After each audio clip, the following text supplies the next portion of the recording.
ngayong araw na to mga kalalabs ko, babalik na naman si Marvy Bigas.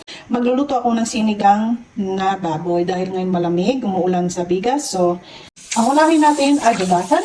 Pagkatapos ng hugasan, natin nahugasan ko, nakalimutan ko kanina. So, pagkatapos natin maghugas, linusin. Ayan na, lemongrass. Kailangan nilagay ko na yan. Ayan. Ayan na po. Pagkatapos, lagyan ko siya ng nor na baboy din, na dip. So, kailangan natin ilagay na dyan. Mahirap kasi ito, hawak pa ng cellphone, di ba? Di. Ganun ako. Ganun. Ganun talaga ako si Andang Bisaya magluluto. Buksan na natin.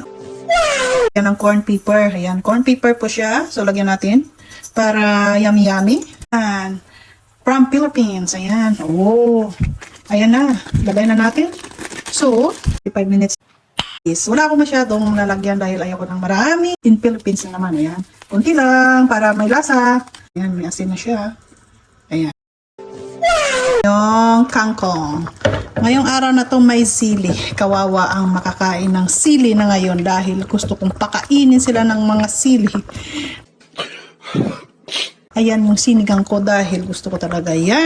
Kangkong mga kalalab. Love you all. Bye bye. See you next sa luto ko again.